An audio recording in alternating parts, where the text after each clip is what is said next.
저는 그런 생각이 드는 것 같아요. 가서 누군가는 도와야 하지 않을까. 저는 의사고 환자를 볼 수 있는 지식과 기술을 가지고 있고 그 현장을 보고 있으면 아, 내가 가서 도와주고 싶다. 내가 가고 싶다. 안녕하세요. 저는 올해 2월에서 8월까지 6개월 동안 남수단 국견의사회 아곡병원에서 소아과 의사로 활동하고 온 최용준이라고 합니다.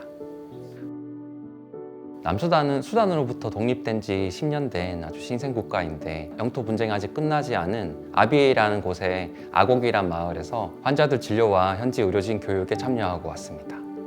이런 지역에서는 죽음이라는 게 굉장히 가까운 존재라서 만약에 안 좋아지게 되면 이 사체를 어떻게 집까지 운반하지? 이런 비용에 대한 걱정을 먼저 하게 됩니다. 그래서 그런 걱정 때문에 보호자가 저에게 살아있을 때 집에 가면 돈이 덜 드니까 죽기 전에 퇴원시켜 달라고 부탁을 하더라고요. 그쵸? 그렇게 상태가 안 좋아지면 돌아가서 죽는 게 아니라 돌아가는 길에 죽겠다라는 생각을 할 수밖에 없죠. 그래도 치료를 위해서 가면 안 된다라고 붙잡을 수가 없죠. 왜냐하면 그들은 또 그들만의 문화가 있고 아무리 치료하는 의사지만 그 조건들에 대해서도 존중을 해야 된다고 생각을 했습니다. 근데 결론은 못 내겠어요. 어려운 문제인 것 같습니다. 어쨌든 붙잡아 둘 수는 없어서 보내줄 수밖에 없었습니다. 이거는 말라리아 검사를 할 수 있는 검사 키트고 이거는 말라리아 치료를 할 수 있는 알약입니다. 그래서 이렇게 간단하게 말라리아 검사와 치료를 할 수 있기 때문에 말라리아 같은 경우에는 각 지역의 보건의료 인력들을 선발해서 교육을 시켜서 그 지역에서 말라리아 환자들을 합병증이 생기지 않게 빠르게 치료할 수 있도록 저희가 그런 프로젝트도 하고 있습니다. 영양실조와 심한 탈수로 입원 치료를 했던 아기가 생각나요. 생후 1.5개월 된 아기인데 내원했을 때 거의 죽을 지경이 되어서 왔거든요. 근데 그 이유가 엄마도 영양실조라 모유가 말라버렸던 거예요. 그 아기를 처음 봤을 때 피부 가죽이 다 말라붙어서 굉장히 야유였는데요. 저희가 다행히 혈관을 잘 잡아서 초기 치료를 해서 안정화를 시켰고 영양치료를 시작하였는데 하루하루 포동포동 살찌는 모습을 보고 매우 행복했었던 기억이 납니다.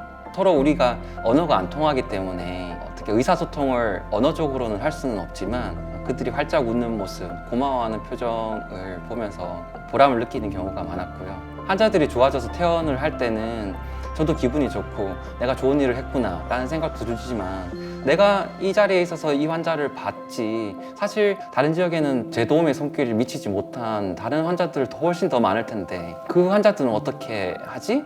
이런 생각 때문에 마음이 무거워지곤 합니다. 제가 생각하는 국경의사의 장점은 두 가지인데요. 하나는 국경의사에는 가장 도움이 필요한 곳에 가장 먼저 가장 빨리 달려간다. 두 번째는 현장에서 벌어지는 참사항에 대한 증언 활동, 필수의약품 접근권, 특허에 대한 문제 제기 이런 목소리를 내는 활동도 적극적으로 하고 있어서 저는 그것이 국경의사가 가진 장점이자 매력이라고 생각합니다. 심한 영양실조, 심한 탈수로 내원하는 환자들이 많은데 저희가 그런 환자들에게는 이런 일주일치의 영양치료식을 제공할 수 있는 금액이 한 10,000원 정도라고 해요. 보통 2주일이면 하나의 영양치료 코스를 끝낼 수 있거든요. 여러분들이 내는 10,000원, 20,000원 과연 이런 돈이 얼마나 가치가 있을까 그런 생각을 하시는 분들도 있을 수 있겠는데요. 여러분들이 주시는 그 소중한 후원금으로 지금 현재에도 지구촌 곳곳에서 생명을 살리고 있습니다. 생명을 살리는 일에는 국경이 없습니다.